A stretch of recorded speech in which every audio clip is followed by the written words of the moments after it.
notice that? You ever notice how if you reveal like a little bit of yourself, someone else feels more comfortable about saying kind of their thing? You've been in the military. You've been in charge. You've been in charge of soldiers. I know you've come across it. I was about to say that's really how you get other people to open up when they see that you're willing to open up as well. Because like, okay, well, wow, she just told me that she shot her husband, so I guess I can tell her.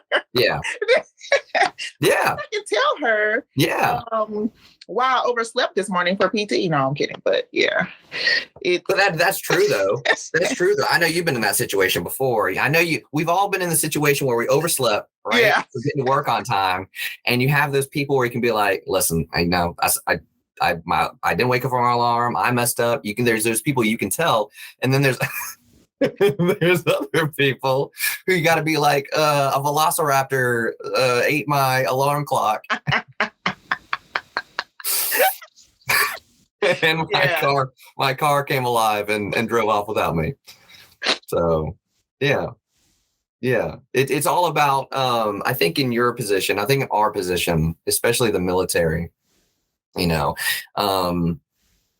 but, it can be applied to even, in the civilian sector as well. There's a lot of jobs, civilian, where if you're in charge of someone, I believe the best way of conducting yourself is making yourself available to them to be honest with you.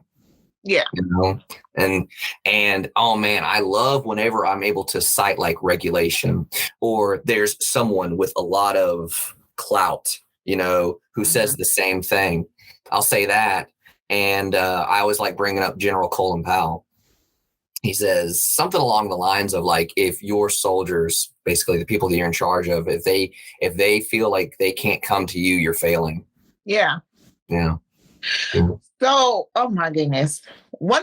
So I'm really not a cool person, like soldier. I'm not, if you think about a soldier, it's not me. No, absolutely not. But I love Junior enlisted. I just love them. I want to see them grow. I want to see them, just be better than me. Yeah. And so that's the one thing that gets me going for my whole, like, as soon as even as a private, I just love helping people. I guess that's what it is. I love seeing people grow. I love seeing people just get to their potential. Yeah. That's like the best thing for me. And so I never, as a leader, once I, get promoted, I've never changed. I've always been the same. I'm going to treat a person how I want to be treated. I don't care if you're private. Yeah. You're still a person. Yeah. And I think a lot of leadership forget that once they start to progress and they start to get those extra rockers and things, they forget we are people. We all came up. Yeah. I mean, you might have came in as a specialist because you got a college degree, but we all came up the ranks. So it's just so important. Like, I think that's one of the things why a lot of soldiers stay in contact with me is because I treated them like they are people. And I think people, like, leadership need to do that more. Like, they're people. Everybody put their pants on the same, so get it together. I consider myself the same thing. I do not consider, when you think of a United States Army soldier, whatever you're imagining in your head, I don't see myself. I don't. Yeah. I do not see myself. So I think you and I are a lot alike in that instance. And you're right. People will get that rank. I know you've seen it before. I've seen people as early as sergeant, especially sergeant. They'll get those chevrons, they'll get that rank. And man, it is just a switch, man. People get that authority and they lose themselves. Mm-hmm. Yeah. And there's going to be a natural disconnection between, the further up you get in the chain, right? The more space there is between you and the bottom, it's natural to get more disconnected. Yeah. It is, I don't expect some sergeant major to know the the climate as well as a sergeant or a staff sergeant, you know? Yeah. But I think that what's really lost is, you know, when you have I know I had this problem the whole time. I would go to these first sergeants or above. I'd let them know, like, listen, I'm on the ground with these guys. I understand what your vision is. I know what you want to do. You're telling me we're going to go do this. Okay, I got you. All right. Now I'm letting you know the kind of people you have to accomplish this thing. Right. And based off of what you want to do and based off the people that you have, it is my expert opinion because, I mean, in this situation, I'm the expert. I know who we have to work with. You know, this is something I think that you should consider. And I know you've been in it. They're like, I don't even get that far saying what I want to say. You know, I don't even get that far. They're just like, oh, Sergeant Moody, it kind of sounds like you're making excuses and you're lazy and burr, burr, burr, burr, and all that kind of stuff. And that, oh my goodness, I'm not going to talk so much Army talk, but we don't have to. No, I'm just saying, but that's the thing. When they do get to first sergeant and sergeant major, they are forgetting about their first lines. Like, we know what's going on. You're not there with them every day. So why not listen to us? That's the purpose of having us is to know what's going on. Yeah. Yeah. Yeah. It almost like it's like for people like you and I who, you know, we look at the rank differently. You know, it's not like we're going to change who we are. But I know when I got sergeant, when I got staff sergeant, the way I looked at it was, all right, you're trusting me. You're telling me that you trust me enough to when I come to you as the kind of like liaison between you and everyone else below me, that you're going to hear what I say, right? It's a chain of command. It funnels up and I'm delivering you information. So that way you don't have 40 different people come and telling you the same thing. Right. You know, so yeah. We don't have to talk about Army stuff the whole time. I know there's more to you than I didn't know if it was going to bother you or not because, I mean... No, talking about the Army doesn't bother me. I love talking about the Army. I love talking about the Army. I love talking about everything that's wrong, everything that's right. You know, I do. I love talking about a lot of things. I don't mind talking about the Army at all. It's been my entire adult life now. Yeah, that's the same thing for me. And I'm like getting close to the end and I don't know what I'm going to do with my life. I had someone ask me that recently too. They're like, so what are you doing afterwards? And I was like, college. I know. I do not know what I'm going to do. It's honestly between you and I and whoever, if this makes it in, I'm super nervous. I'm scared because I've been in since 18. I don't know outside life. Yeah. And, and I wouldn't say I'm fully indoctrinated, but I was having a conversation with my wife last night, and, you know, so cussing, right? I told her last night, I was like, it's part of my culture, you know? Yeah. Like, I agree with her. Like, I'm trying not to cuss around the kids, you know. I'd be lying if I said it didn't slip out every once in a while, you know. But you know, I get it. You know, they need to worry about learning how they feel. They need to be learning about really simple things. They're just starting out. They don't need me, you know, clouding their mind with potty mouth. I get that. I can go along with that, you know. You know, but I was telling her, I was like, you know, it's part of who I am. Understand that, you know, when I'm talking and I'm passionate about something, if I'm not cussing, understand there's a portion of my brain that's being spent saying, don't cuss. When I get out and I go work in the civilian sector, I know you can't cuss out there, you know, and that's going to be me. I'm going to be like, oh, don't cuss. Oh man. Yeah. That the cursing isn't like big for me because I have been working on not cursing. Yeah. It's just when someone doesn't do what I want them to do, it's gonna be a problem. It's gonna be, man. It's and like, good for you. Good for you for working on something you feel in your heart. You're like, you know, I shouldn't do this or I should do this, and you work towards that, and that's all anyone should do. But with the way you like you said, you've been in since you were 18, man, I tell you what. It's really hard. Oh, it's really hard to not do.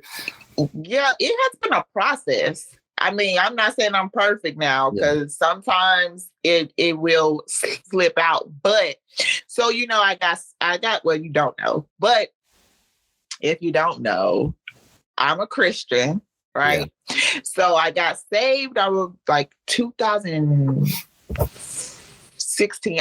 I was in church a lot, but I can remember when I was like, okay, like I really I'm all the way in now, God. I'm here, right? So it has been a process because, of course, when I did say I believe that Jesus died for my sins and the whole thing, like I wasn't automatically fixed. I was still cursing, drinking, and all that stuff. So it's just a process.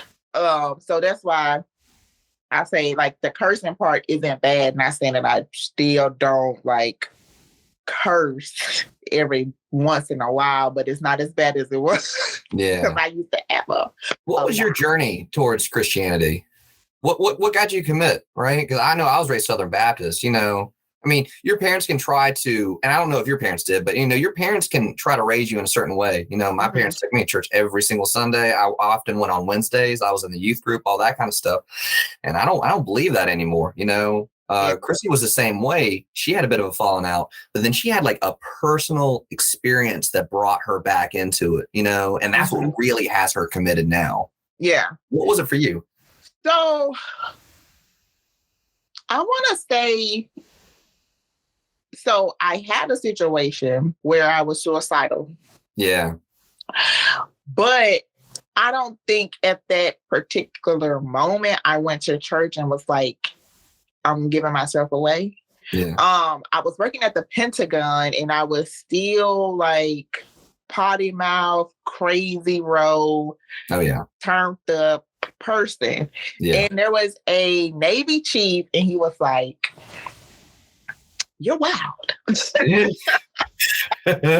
crazy. You're still described as wild. That's not gone. Every time he see me, he just be shaking his head like, I cannot believe this is the same person. It's so funny. Yeah. But so he's like, I'm gonna take you to church with me. And so I went to church. I went to his church, and that was it just happened, like the message or whatever it was, and the pastor, she came and she talked to me, and that was it. And I just been there ever since. Just been here and growing. Like was there a sense of did you find in whatever happened a newfound sense of like purpose or fulfillment or something like that? Like, I mean, is it hard to explain what you got? It's more of, I guess you can say, a purpose. Because like for my suicidal, like looking back on the reason why I was suicidal, I had no reason to be suicidal. Like I just was down. Like I had no reason. Like, at the time I had no kids. I was in the Army, my own place, like 21, E5, like I had, like, if you looked at me, it was like, why are you tripping?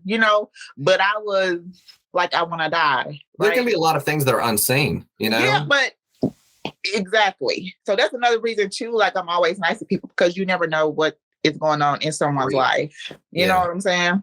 Because that was me. Like I was functioning, but I was like really depressed for some unknown reason. I still don't know why I was, honestly. But being a Christian, it just helps me to know that regardless if I have a person in my life or not, I know that I have Jesus Christ. And so I can always depend on him. I can talk to him and it's not going to get out to anybody else. I can say exactly what it is I need to say, get it off my chest and just move forward. And I think that's one of the biggest things for me is like, I don't have to hold anything in anymore. And I don't have to worry about being judged about the way that I feel. Because when I pray, I could just talk to Jesus and he would be, I think listening.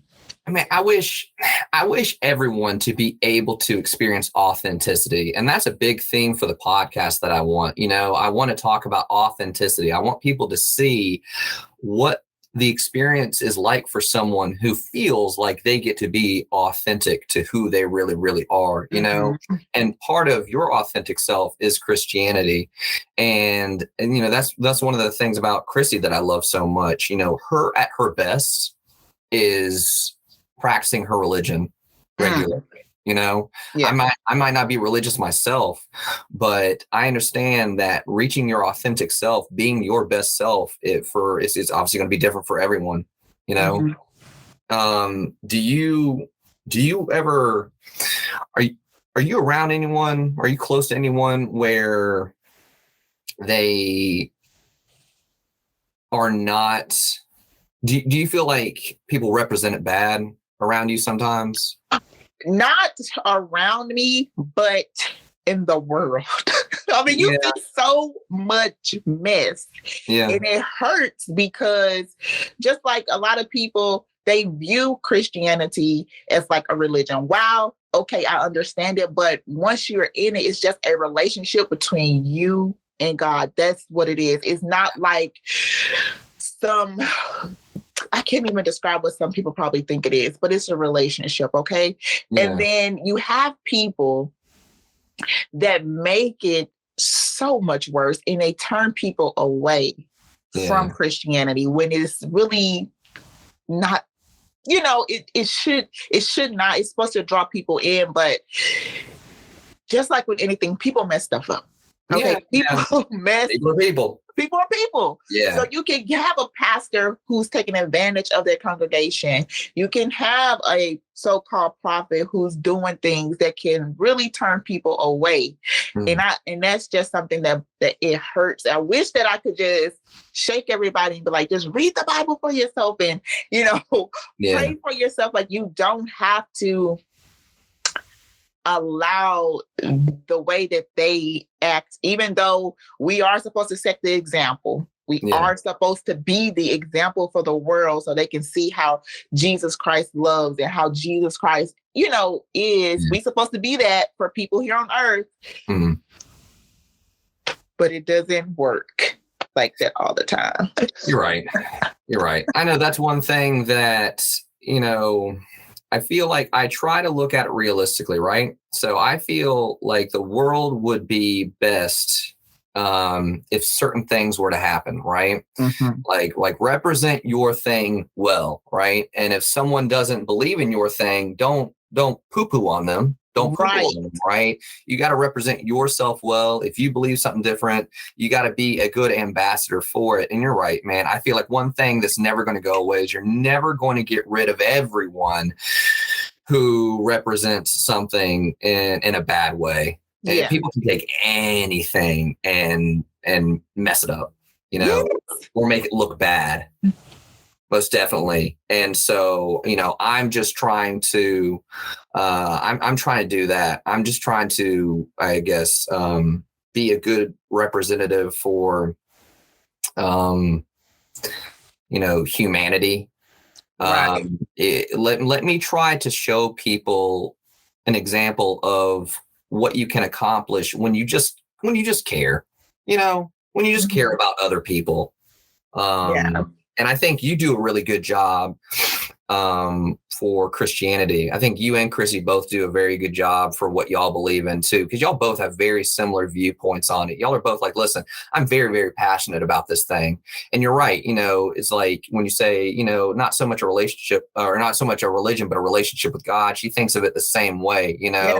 Like, I get that not everyone feels like it's real, but I know it's real, and I know I have this relationship, and it makes you a better person. Mm-hmm. It makes you a better person. So you definitely, by being that way, you invite people to learn more about it, and not even like, hey, can I tell you more about Jesus? But because you're so inviting as a person, people get to know you. Oh, okay, she's a Christian. Oh, okay, I'm learning more about what her relationship is, Mm-hmm. And so I feel by doing that, you're doing great justice to just growing the awareness of what it could be. Yeah. I thought Christianity was Bible beating and standing outside of Planned Parenthood and yelling at people, you know? Right. And that's, oh my. Yeah. No. And that's what I'm saying. That's what I'm saying is that you provide a different perspective. You're like, oh, okay. No, I can get down with this. You know, this seems like the kind of thing I would like to believe in, you know? Yeah.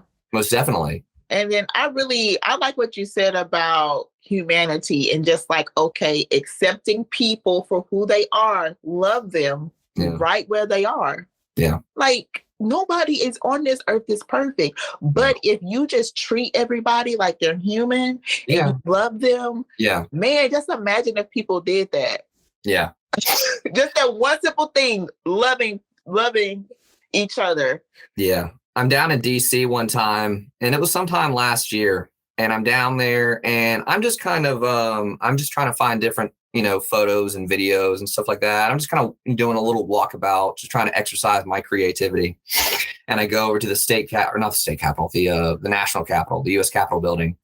And you know, all the tourists are around there. I'm standing and I'm trying to get some video, and this is important for the story, but this white guy starts talking to me. Mm-hmm. And I forgot where the conversation started. I think he was asking me something about like, hey, what are you doing? I'm just shooting video and all this kind of stuff. Or where the conversation went to was he started talking to me about a lot of like Trump stuff, you know? Mm-hmm. He started going into like a lot of these like conspiracy theories and really extremist ideas, you know? Now there was several options I had, right? You know, first off, clearly this guy felt comfortable coming and talking to me about this thing because I'm a white guy as well. Yeah. What he doesn't know is that I think his ideas are just batshit crazy, you know? Now what I could do is I could yell at this guy. I could be like, you know, that's dumb. That's stupid. What you think is stupid and all this kind of stuff, you know? Mm-hmm. But when you hear someone saying something, you know, it'd be like me right now trying to talk you out of believing in Jesus, you know, like, no, you're in there. You know what I mean? Yes. And if I were to yell at you, no, just dumb, that's stupid. You know, obviously that's not going to be very productive. Right. This guy was kind of dug into his whole belief system, kind of like that. He was pretty far in there. All I did was I was just like, listen, he started using certain terminology that I was just like, no. I was like, we're done. Yeah. We're done. I was like, listen, I hope you have a good rest of your day. I can't listen to you talk when you're saying some of these things that you're saying right now. All right. So I hope you have a good weekend. You know, bye-bye, that kind of thing. And I just tried to break it off before he could try to re-engage, or I didn't know if he was going to try to start something or something like that. But, you know, people are going to believe in what they believe in. I think that if you are close to someone, you know, if you have that kind of relationship with someone to where you feel like you could be effective in maybe getting them back onto the right path, you know, go for it. Absolutely go for it. Mm-hmm. But I do know this. I do know that if there's someone who believes something differently than I do, and I want desperately for people to believe the same things that I believe in, you know, be kind, you know, I'm not going to be successful or effective by yelling at people. All I can do is I can try to, like you said, I can try to be an example. I can try to show people how much you can do when you're just being that example. Yeah. If you don't want to hop on board after that, I was talking to Brea Johnson, and he was saying that, so Brea Johnson's someone I work with, and he's going through a transition. So born a woman, going through transition to be a man. And he was saying that if someone doesn't want to respect what I'm doing with my life, you know, I'll pray for you, you know, good luck in your future, all that kind of thing. But I don't think we have to resort to hostility or violence. No. Or crazy antics just because someone doesn't believe the same thing we do. Yeah. You know, that was a bit of a long tangent. No, because it makes so much sense. It really doesn't have to be that way. No. It is okay for us to be different. Yeah. It is okay. There's no reason for us all to be the same. Yeah. Yeah. So I think just mere respect for other people, it would go a mighty long way. Yeah. Yeah. Yeah. So how do you feel like so you have kids? Yes. What are you doing? Because I mean, Chrissy, we were talking about this last night. It's when you have something that has made your life so much better, it's only natural that you want other people to feel that same thing. Yeah. You know, are you guiding them on are you starting their journey towards the same relationship with God that you have? How are you handling that whole situation? Yes. It's kind of, I want to say, so I take them to Bible study with me. I take them to church with me. We talk about, Jesus Christ. We talk about God. But they're 4 and 6. So I don't know how much of it they are retaining. Michaela, she's 6. She asks a lot of questions. Yeah. So that's all I'm doing. I'm putting them in the area. I'm letting them see. And I'm also, me as their mom, I'm trying to, as I'm going to continue to say, just be an example. I'm trying to, not curse, trying to not yell, trying to not do all the things that I experienced with my mom. Like, I want the relationship between me and my kids to be a whole lot better. I want to have a relationship with my girls because like for me and my mom, and it's not about Christianity or anything. It's just that growing up, I didn't, growing up, my mom was abusive. And so like, we don't have a good relationship. And that's something that I really pray gets better. But so I don't know if you even know this, but like, I don't spank Michaela and Lauren. That's probably why they're so wild. No. I mean, obviously I'm not home. I don't know what the methods are at home, but yeah, like I've never seen you do it when you're, when I'm around, So that's the thing. And I'm like, okay, this is about there.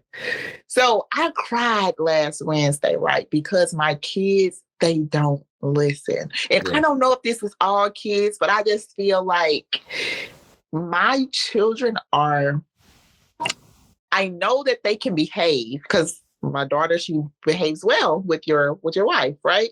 Yeah. But when she's at home, she's on 10 all the time. And even at church, when I'm at Bible study and they're in the children's church, they're, tripping. And it just upset me so much. It made me so mad because I'm like, I know that I feel that if my mom wasn't abusive to me, I probably would be able to discipline my children in a point to where I'm not afraid that I'm going to hurt them. Does that make sense? Because I'm afraid that I have it in me to abuse my kids. So I try not to spank them. Now I might pop them on their hand or something like that. Yeah.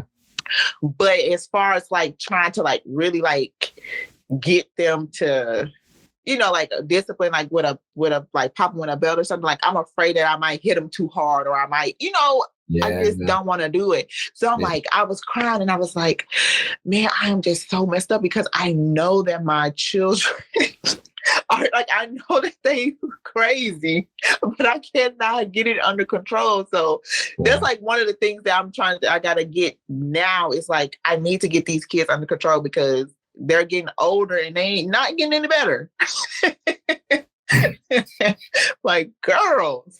There's some things that, and I didn't know parenthood the way I do now until I got with Chrissy. All 3 of my kids are step kids, and so man, it has been an education to say the least. As far as like popping kids and stuff like that. Like I know when I first got with Chris, like the house I was raised in. Goodness gracious, people like, did your dad use the belt? Did you use the switch? I was like, my dad didn't need nothing but his bare hands. Yeah, right. Like he didn't need no help. And so when we got together, like that was, like when kids misbehave, you're supposed to spank them and stuff like that. and some people are for it and some people are against it, and talking with Chrissy, I don't spank the kids anymore, and I definitely understand, the argument that, like, listen, if you're resorting to spanking your kids, what are you teaching them? You're right. I need to show them that, one, I can resolve problems without resorting to that kind of thing. However, yeah, I don't spank my kids anymore because that's not what she wants to do. And we're parenting together. And so I'm respecting her wishes at the same time too. If I see someone pop their kid out in public, they're the subject matter expert on that situation. I'm going to assume that kid had that pop coming. Pop away. You know what I mean? Because I tell you right now, you're walking around the grocery store or something like that, and you see some kid acting irate, and even adults get to a point, where it's like, man, there's nothing I can say to this individual. You know what I mean? Yeah.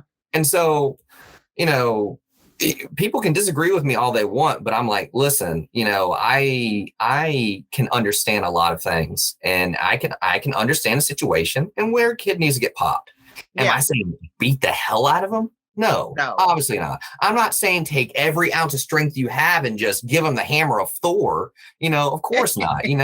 But sometimes a swift little reminder. You know what I mean? Like, hey, toe the line. That sort of thing. Get back on track. Yes, I am definitely. I agree. Like, it's spare the rod and spoil the child, and it's a fact. It's a fact. Like, kids need to be popped sometimes, and like you said, it don't have to be the hammer of Thor, but that little tap, would be beneficial for sure. Yeah. So I'm just like, ooh. So I just started to pop a little bit. But most of the time I just be like, man, I was like, oh, I probably should have started popping earlier. Tell you what, some of the best advice I've ever been given on parenting came from my childhood babysitter. Once I became a father, she was talking to me and she said, you're going to feel like you're messing up all the time. You're going to feel like you're messing up all the time. You're feeling like you're failing every single day. Yeah. And man, has that not been true? Every single day at some point, I'm like, man, could I have done that better? Right. All the time. All the time. Yeah. And another thing that I've put into practice that I think works is I allow my children to express themselves. Like, if they're like, Mommy, I'm upset with you. Yeah. Or Mom, you hurt my feelings. Good for you. And I sit there and I listen, like, okay, so what did I do that hurt your feelings? Or why are you upset right now? And why it never makes sense. It never makes sense. Don't expect a logical response from a 4 and a 6-year-old. Yeah, but no, I think good on you. Good on you. Yeah, most definitely. Yeah. Did your parents ever, I mean, probably not, but did your parents ever emphasize emotional intelligence? No. Yeah, that's a big problem. Yeah, you know something, Stephen, I was pretty messed up. We all are. And anyone who says that they're completely not is lying. Yeah, I just learned about emotional intelligence like maybe 3 years ago when I was like taking this course, and I was like, oh, yeah, work on that. Yeah. Mm-hmm. Yeah. So that's what I try to do, because I just want my kids to have a better experience of life than what I had. How do you know you're doing it? Prayerfully, I'm providing them that. I don't know. We will see. Yeah. If they turn out as messed up as I was, we'll see. You know what's really hard?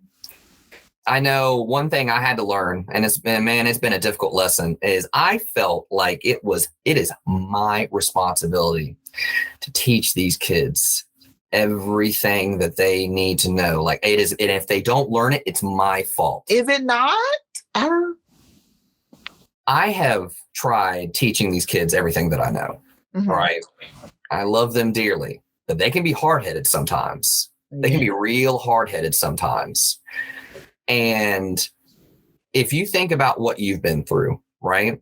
I talked to Chrissy about what she's been through. And I'm like, why are you trying to teach these kids this topic so intently? Mm-hmm.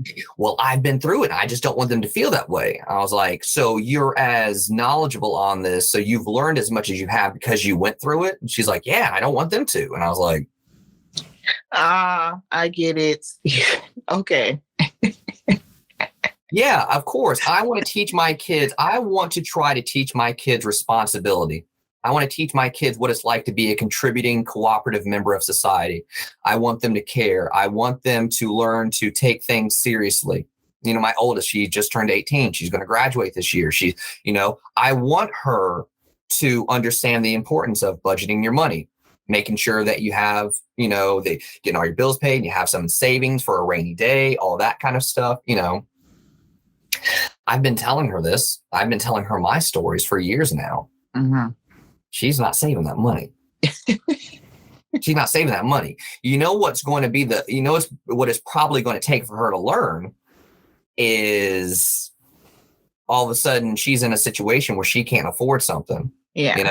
Ain't no better lesson about budgeting than having to live without AC or hot water. Right. Or electricity. Man, I tell you what, that kind of stuff, it worked for me. I was living out of my car at one point, Yeah. But you don't gotta remind me the importance of making sure that I have some money saved away in case of emergency, that kind of thing, Mm-hmm. And so that was a lesson for me that I had to learn. I was like, listen, all I can really do is be an example. I can keep reminding these kids of lessons, but it's not my responsibility to get them to absorb this information. Mm. If I walk the walk, if I'm the example and I'm telling them everything that I know, then I'm doing everything I can do. I'm doing everything I can do.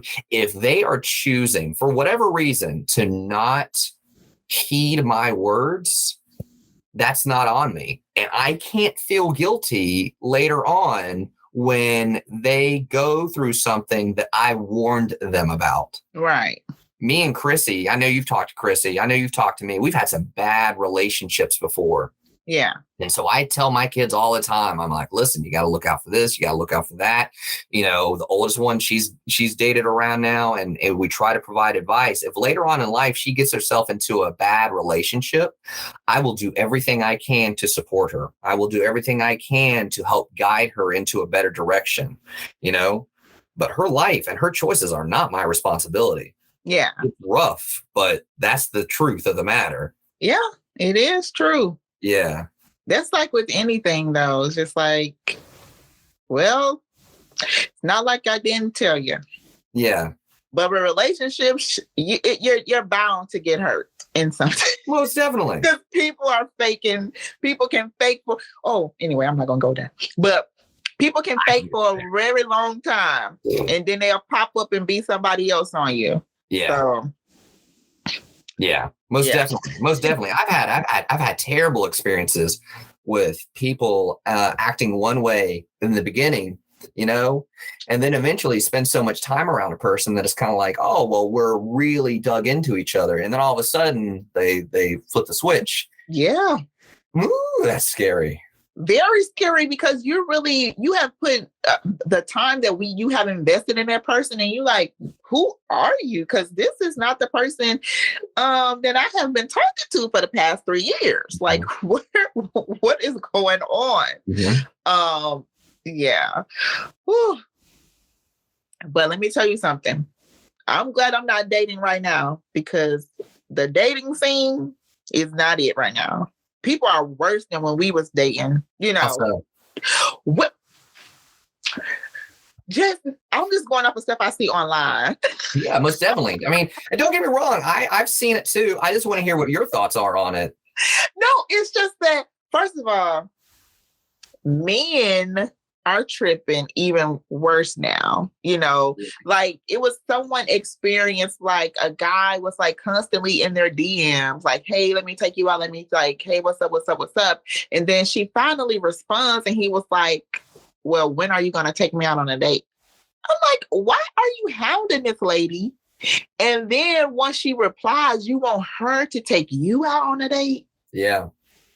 And then they even said like, oh, well, the first date we need to go Dutch. I'm like, why are you even trying to go out on a date? That's not the purpose. If you are, back in the day, it was like an automatic thing. Like if the man asks you out on a date, he's going to pay.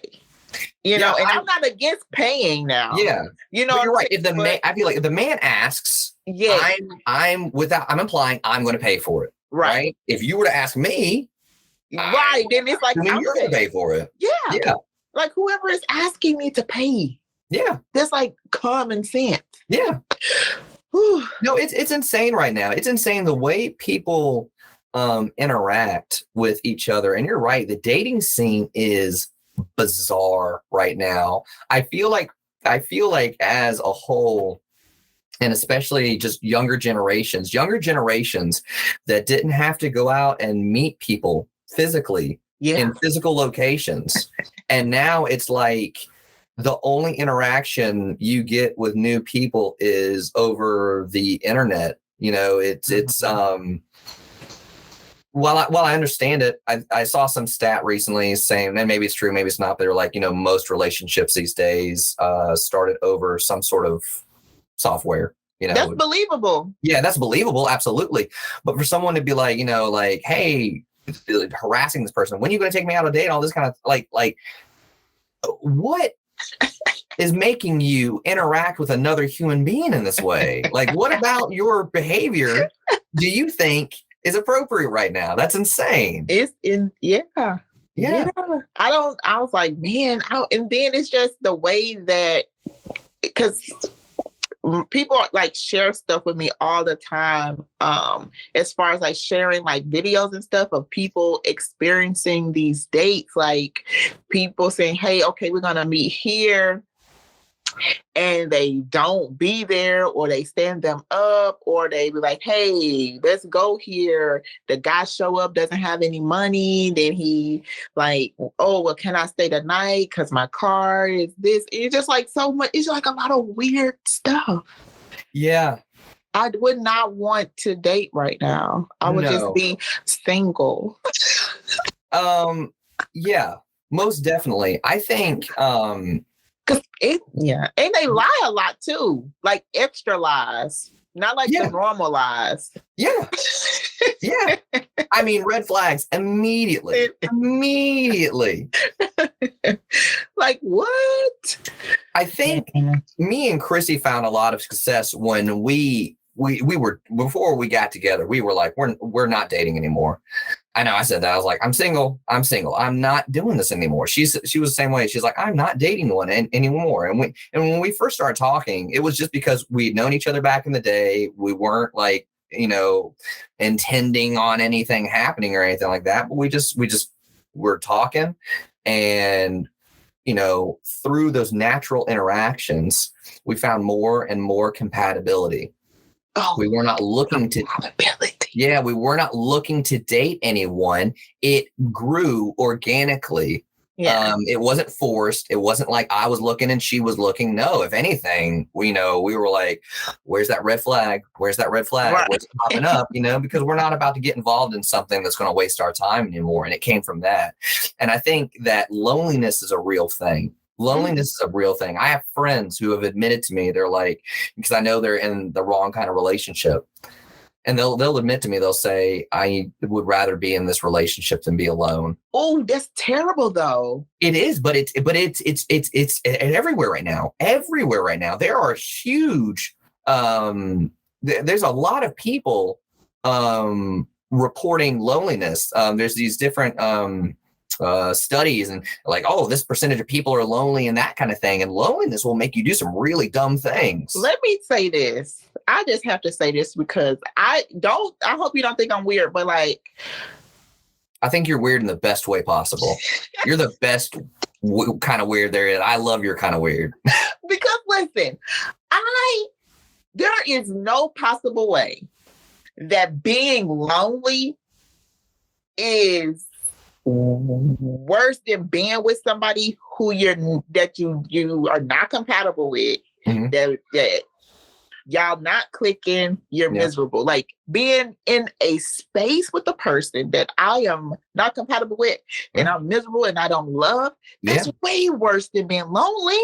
I agree with you. I agree with you 100%. Yeah, there's no way like, Yeah. No. I could not. I would not. No. I would just be, I don't think I would be lonely either.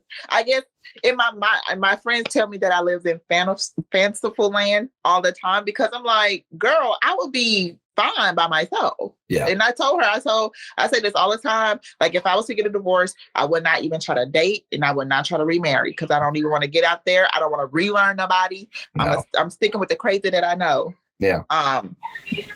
So being lonely, it's definitely not worth being miserable. I'm gonna tell you that right now. Yeah.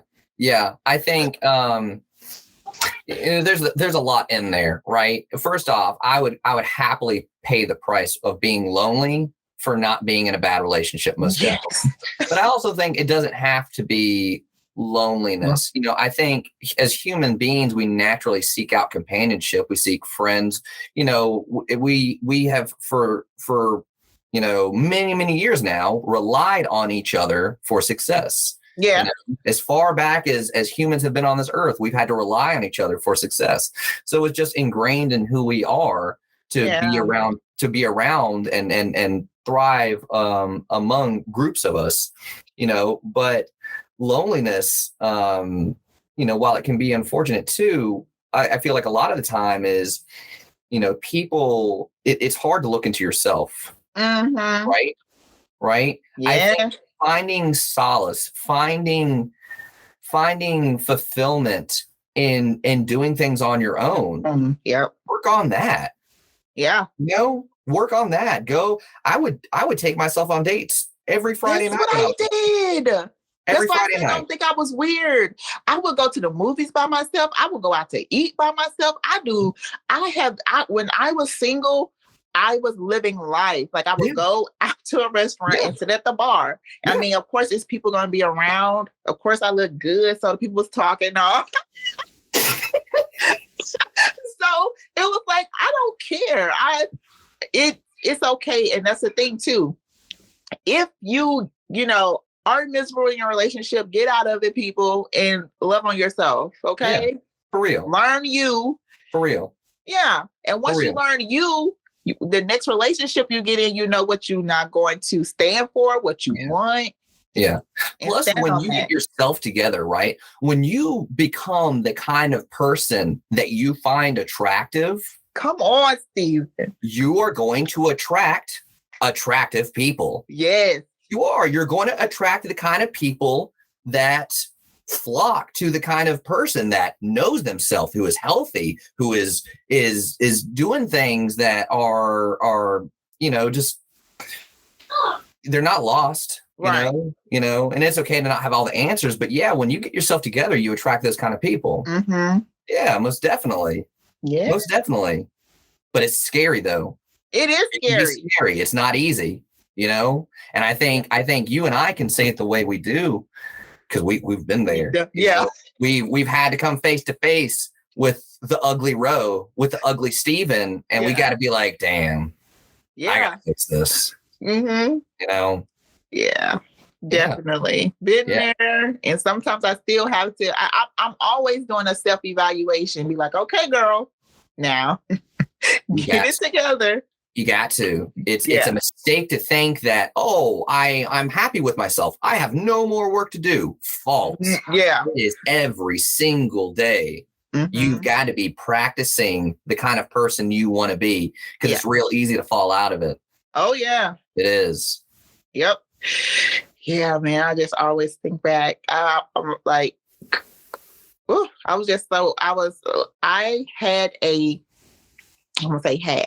I battle with anger. Yeah. So I always have to think before I speak when I'm having a disagreement with my spouse, because first of all, the mouth is something wicked, right? So I'm like, okay, your body is hot. Like my body be it'd be bad. So I'm like, all right, just take a step back. Yep. And think about the way to say this in love. Because, of course, you're going to have a disagreement. And that's fine, but you don't have to turn into a full-blown, argument. No. You know? Because he's like my spouse, he's real calm. You know what I'm saying? And that pisses me off. When I'm mad and he's, chilled, it, take me to another level. I'm like, first of all, you too calm for me. Yo. You Mr. Nonchalant over here. I know, right? That's probably you. That's probably you. So, I'm like, all right, cool, calm down. Let's calm down. So things have been better when I put myself in place, when I've been checking myself. Because I realized it was me that was making the things escalate. Mm-hmm. And I'm like, I've done that too. Man. So now, now I can say we have disagreements and not arguments. Same. Most definitely. Same. Man, it is. You're the best person to put yourself in check. Yeah. Because, that's when you really commit to things, is when you come to that realization yourself. But me and Chrissy, each one of us will take turns sometimes being the person that's kind of like, I want to be passionate about this, and then the other one's kind of like, it's not going to do us any favors, that kind of thing. Yeah. It can be frustrating. It can be frustrating. You're right though. But it's when you look at these little, disagreements as that, just disagreements, Mm-hmm. I know me and her had a problem with just what we've been through. A fight would pop up or something like that. We disagree on something, right? One of us would say something in a way that may have hurt the other one's feelings or something like that, right? Yeah. Because of what you've been through, what are you worried about now? And I'm just talking about us. It's like, oh man, is this person going to stop loving me? Are they going to, is this the beginning of the end? All this. Right. Catastrophize a lot. And then the stuff you're doing to yourself, the thoughts going through your own head can be the real cause of you blowing up the way you do. Mm-hmm. I've had issues with anger before too. And it's been a lot of work, but where is it? This one right here. You've liked some of the posts. It's gonna blank out. Because I have the filter going on because I'm at the office. I don't want anyone saying anything they're not supposed to. But The Gifts of Imperfection by Brene Brown. Okay. I've read a lot of that book, and that's definitely helped me out a lot because it talks a lot about, she says she studies shame. And a lot of the ways in which we act, right? A lot of the decisions we make, no, I can't do this. What would people think? Yeah. Or in the army, I have to do this thing or else what will people think? Yeah. And, people are going to judge. People are going to think, like you said earlier, people are just going to do whatever, because that's on them. But if you're basing your decisions off of, I don't want to be embarrassed or I don't want someone to think the wrong thing or something like that. If you're judging yourself, it's going to make you make a lot of decisions that you're probably not going to be happy with making. Yeah. Or get frustrated at something. You get frustrated. You look back on, man, why did I get frustrated? Oh man, that probably wasn't the most logical line of thinking. Mm-hmm. Yeah. Yeah. So with me and my anger, I went to counseling for it too. How was that? It helped me to realize first that I did have a right to be angry. Yeah, I wasn't crazy. It's not like there's no reason. Yeah. There's a reason. Because I'm telling you, Stephen, it was really bad. Like about 4 or 5 years ago, it was really bad. Yeah. And I was like, okay. I'm talking about bad to the point I was punching walls angry. Yeah. So I was like, okay, girl, you need some help. Yeah. And so my reasoning for being angry, and I, talked it out with the counselor. It was like, okay, well, for one, you're not wrong for being angry, but look how long you've been angry for. Yeah. and you holding all that in, like you have to let it go and you have to forgive. Yeah. You know, and I was like, man. okay. Ooh, forgiveness. Goodness gracious. I know. Forgiveness is a huge part of being, you know what I'm gonna say, being joyful, being happy. Like once you can forgive a person now, of course you don't have to forget what someone did to you, but forgiveness, and I promise you, it's for you. When you forgive, you feel better. Yep. Because that person has moved on. They didn't hurt you. They didn't moved on and living their life. And here you go, holding on to that. Yeah, it's not doing anything. Not doing anything. I think it was Nelson Mandela who said something along the lines of, man, I got to get these quotes out and like have them saved up before I start like butchering them or something. Okay, so it's not going to be verbatim, but he said like hatred or animosity or like being angry towards someone else, you know, who doesn't care. It's like consuming poison and hoping that they're the other person dies. Yeah.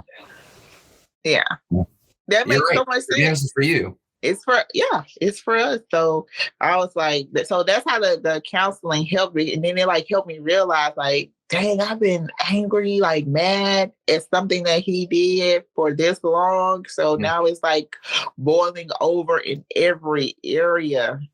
So it was crazy.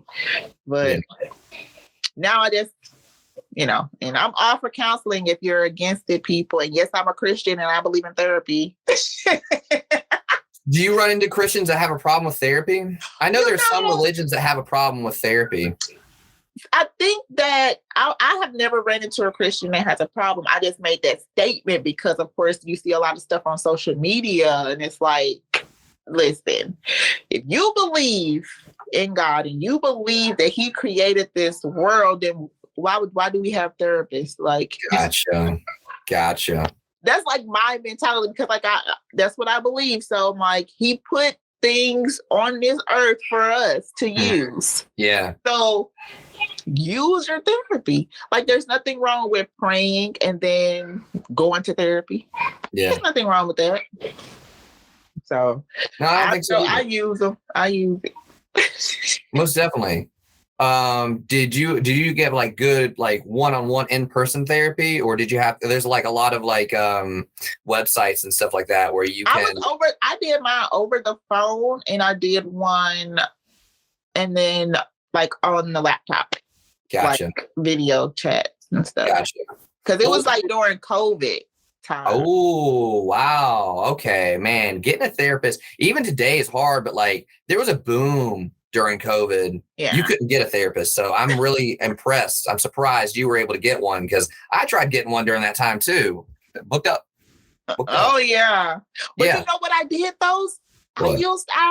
I used the therapist through the Army. You know? The One Stop or something like that, or going to behavioral health or something like that. Yeah.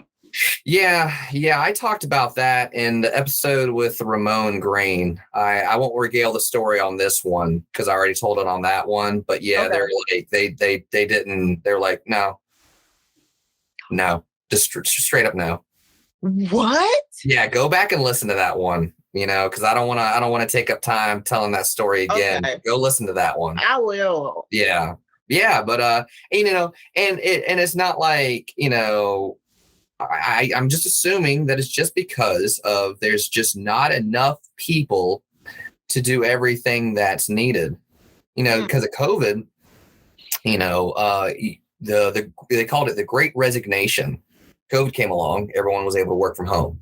Yeah. Oh, wow, we're able to get stuff done from working at home. Companies want people to come back to the office after COVID. Well, no, because I'm able to do my job from here and I like doing my job from here. And so there's this thing called the Great Resignation that just a ton of people quit their jobs because they felt like their jobs were just not making decisions with them in mind. Right. Yeah, everyone quit their jobs and started either working somewhere else or tried to start their own jobs. And so everyone took a hit. And now you have less people to do things. Yeah, but you know what?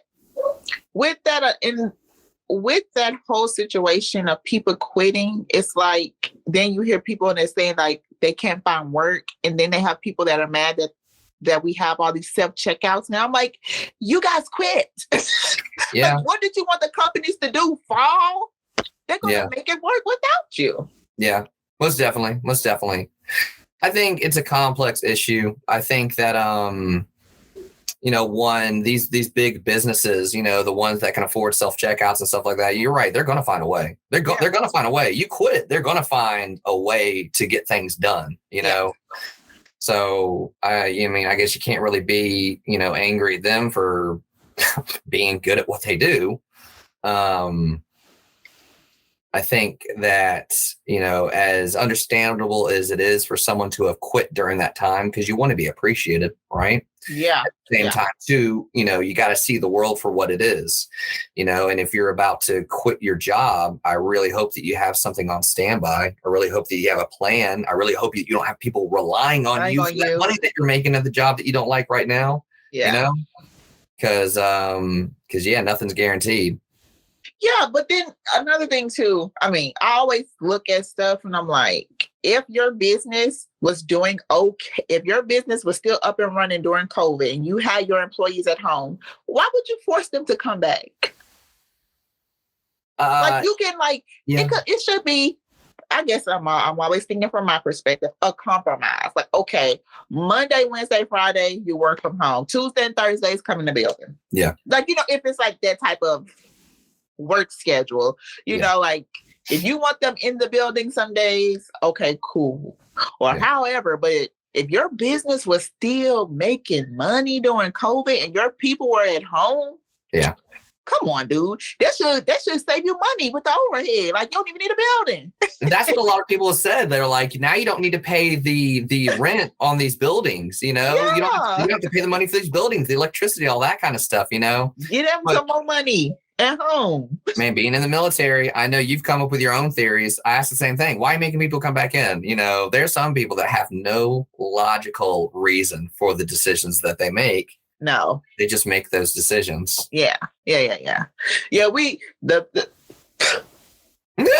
the leadership in the military, I think a lot of the stuff about leadership military, the leadership in military is like they need something to say, hey, look what I did when I was the leadership over there. Yeah. That's why they make all these decisions that make zero sense. They come in and try to fix stuff that is not broken just so they can have something to write up. Yep. Most definitely. There's another author I really like, and the way that he describes this to me is just like, I don't understand why the whole world doesn't adopt this, right? So when we have these people that come in and they're making decisions, because you're right, they want to have a bullet on their evaluation that shows how amazing they are, right? Yeah. And all these people, right, they're just looking for bullets. They're just looking for performance bullets, so that way they can put it on their evaluations. We have a million ways to measure someone's performance. Mm-hmm. Oh, wow. They got everyone back in the office after COVID. Oh, wow. They had 100% on this or that or the other thing, right? Mm-hmm. But we have no metric for measuring someone's trustworthiness. Ooh, preach.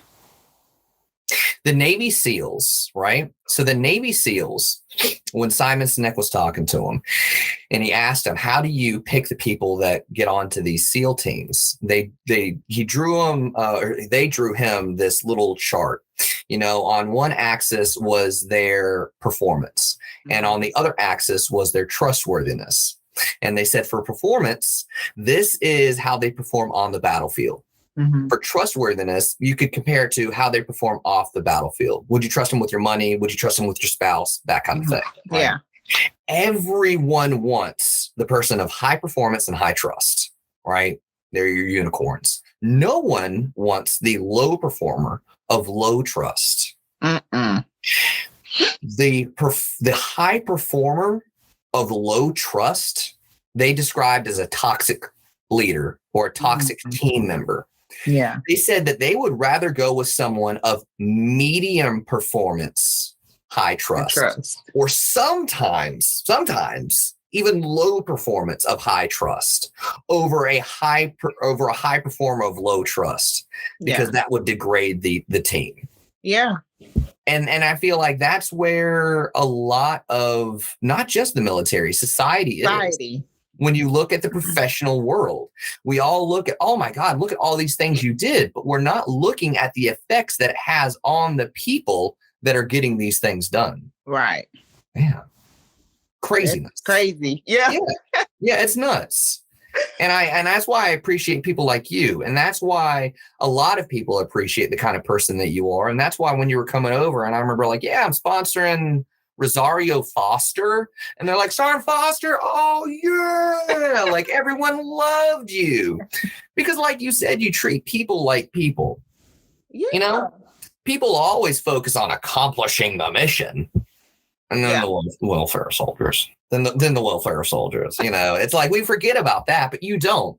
And that's what makes you so good at what you do. And that's why if people were given the option between Sergeant A and Sergeant Foster, you know, I'm going to go with Sergeant Foster. Yeah. Because I know we'll get things done, but I also know I'm going to keep my mental health intact at the same time. Come on. Because, man, that was another thing too, bro. During COVID, I was at, I don't know how long we've been on here, but an hour and 7 minutes. Okay. Yeah. So during COVID, at the National Training Center, we were still working, right? You would have thought that the National Training Center would stop sending, units was going to stop sending soldiers over there to train, but they did not. We were still working.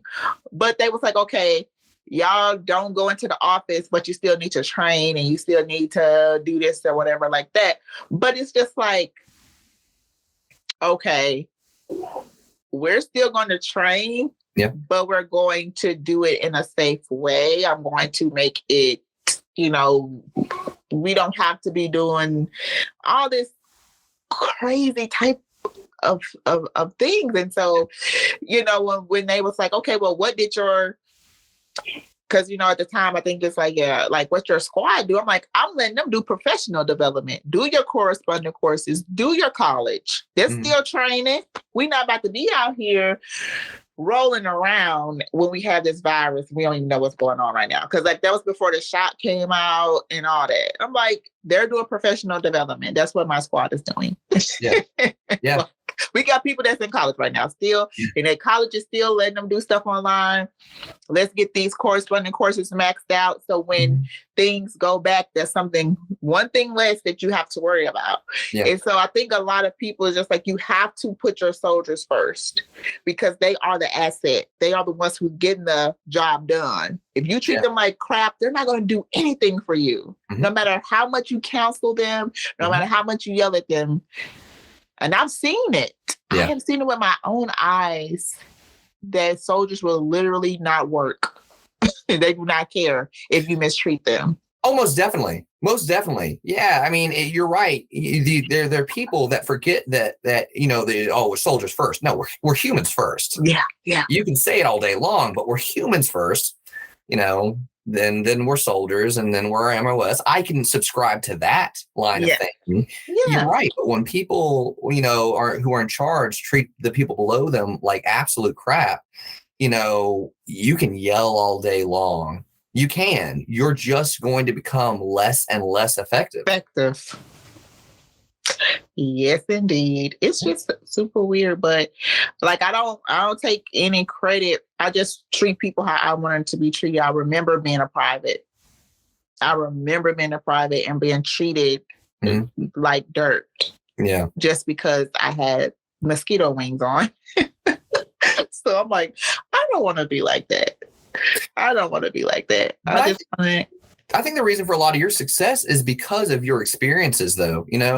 I think about you, right, who's been through some shit. Yeah. And I think about someone who has made, and, I'll try to be as generic about this as possible. So that way no one can say that I'm talking about them, right? But then I'll think about someone who has attained a higher rank, in remarkably less time than what someone normally gets that rank in. Mm-hmm. You paid your dues at all these ranks, and you know what it's like. And so you know that when you go to tell someone, hey, this is the thing that needs to get done, you can understand what's going through their mind. You can understand some of the things they may already be stressed out about. And so you can take all things into account, and you can say, all right, here's what we got to get done. I think this might be the best way of doing it. You know, and I know you hear people out too. You know, I know you offer up the people the opportunity to, hey, what about this, that kind of thing. Yeah. And then now look at us. Now we're making steady progress towards this goal versus that the only thing that matters is the goal. So we're going to tank your mental health. We're going to tank your morale. We're going to shoot up to the stars when it comes to performing. Yeah. You know, on paper. That doesn't even make sense. Does it make sense to you when you said that? It does not. I mean, to me, no, it doesn't. But, you know, I think that people say systemic a lot, you know, and I think that there are a lot of systems in place that enable that way of thinking. When every single year you're going to get evaluated on your performance, and I get it, the person above you is doing the evaluating. What if we ask the people below you? I'm not saying things have to carry the same weight. I'm not saying they have to carry the same weight. But would those two evaluations reflect each other? No. In most cases, no. I don't think they would. I think that I think that it would be I think we could create a better workforce, whether that's Army or civilian or military or whatever, if we took the people below into account as well. You're going to have disgruntled people, and you're going to have people that like, no, man, you know, Sergeant Foster said I was a poopy face one time and I don't like you and all that kind of stuff, right? If you ask everyone, you can get a general consensus. Yeah. If you look at my record, right? I had no negative counselings up until one particular NCO I had. And I haven't had negative counselings. I went through a huge block of negative counselings, you know, and then all of a sudden I got a little batch of negative counselings here, you know. Yeah. If you look at the broader picture, so if you were to take evaluations from the people below, you know, if you looked at the broader picture, okay, let's put all these pieces together. All right, there's ones and twos that kind of have a problem or something like that. But then there are like, you know, these people that are just gushing over how much they appreciate the way this person does things. I think that would give you an accurate enough picture for you to assess, okay, this person takes into account the people below them when making decisions. Yeah. You know what though? Oh man, I don't even. Because another thing that kind of so the whole like promotion system and like how we get promoted, I would really it would have, I don't know how to word it, but I think taking into account on what you really accomplished, like how many soldiers, you know, are progressing. Because that's the thing, as a leader, I think our main job is our soldiers, right? So while you own this piece of paper, on that NCOER, what the board members are looking at, you may see, okay, Sergeant Foster have not been a recruiter. Sergeant Foster did not go whatever Browning assignment or whatever. Sergeant Foster been on the ground with soldiers for the past 17 years. That's all I've been doing. I've been team leader, squad leader, you know, platoon sergeant time, things like that. And that did not help me. Amazing, right? Okay, but did you do anything? Amazing, right? That's incredible that you spending almost your entire time in charge of soldiers hurt you? It hurt me. It hurt you? That's insane to me. Yes. That's insane to me. Because when in 2019, I went to SLC, the list came out, I was not on it.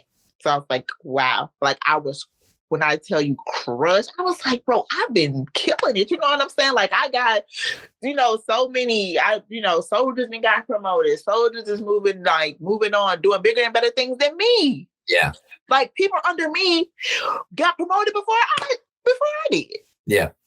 And I was like, yo, that's dope. I'm sitting up here like, yo, you killing it. Like you gonna be Sergeant Major, you know what I'm saying? Because like, I'm like, it might not look good to people, probably like, dang, you was under Sergeant Foster, but now you over her. But to me, I think it's dope because guess what?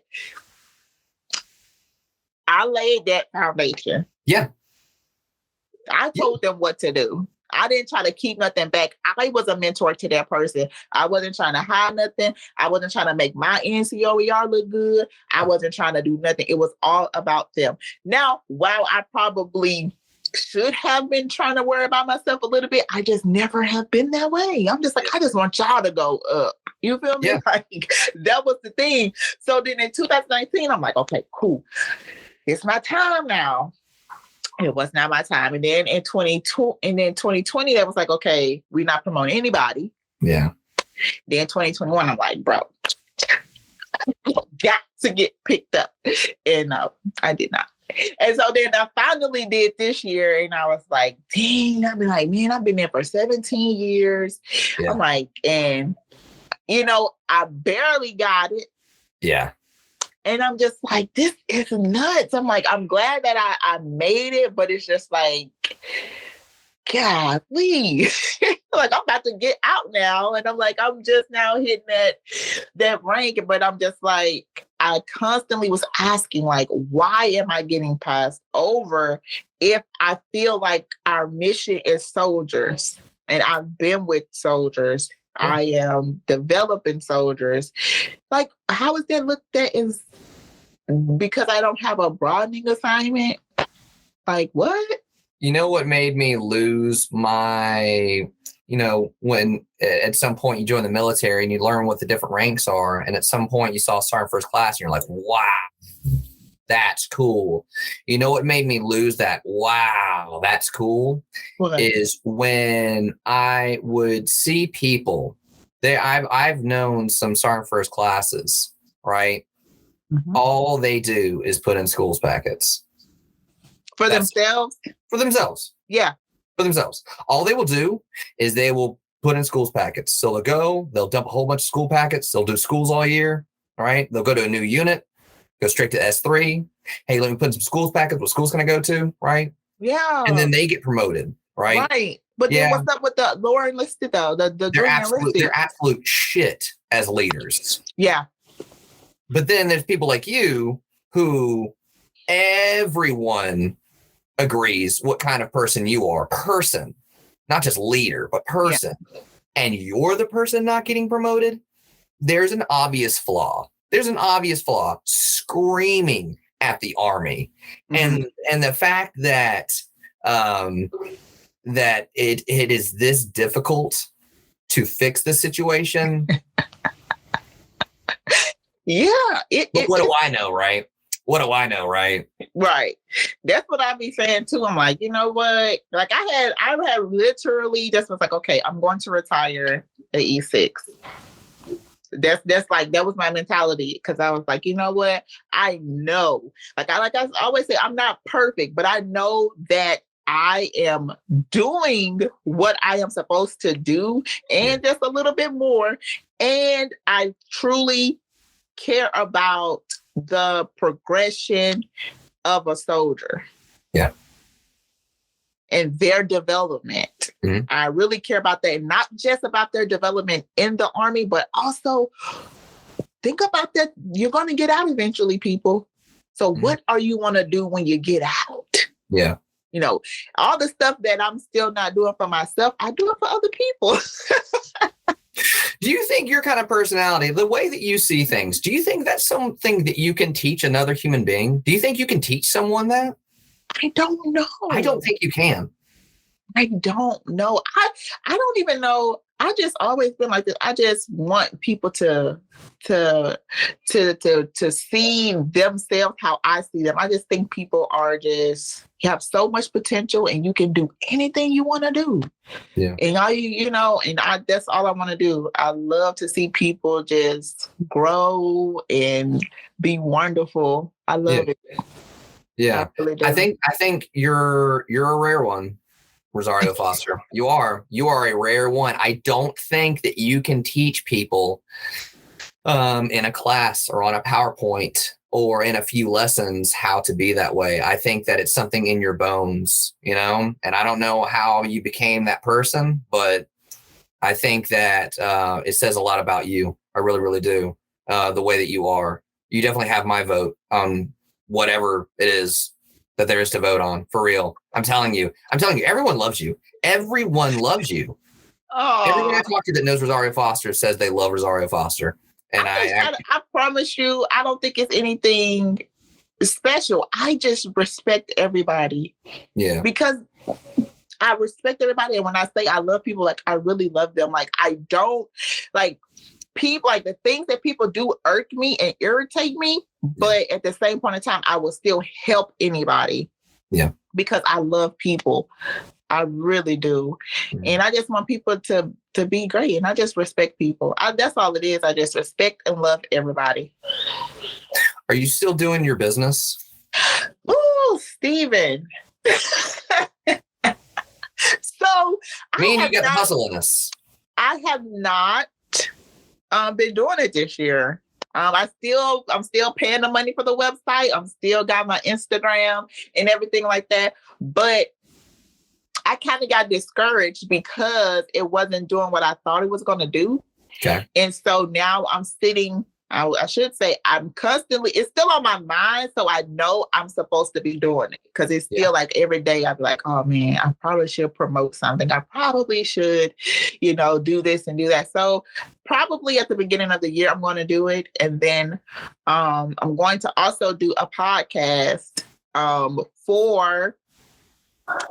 so my podcast is going to be, of course, it's going to be a Christian podcast, nice. But it's going to be for people who just got saved and really don't know where to go, where to begin. I like that. Or for people who just want to know about Jesus. Like it's not to, because I remember when I got saved and I was like, okay, I'm saved.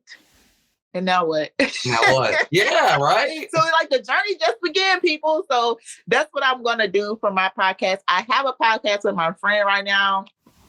But it's not like it's not on the Christian path. It's just like girlfriends talking type of deal. Gotcha. So yeah. Gotcha. Okay. So my intentional living clothing business is like the website is still up and people can still order, but I haven't been promoting it. Gotcha.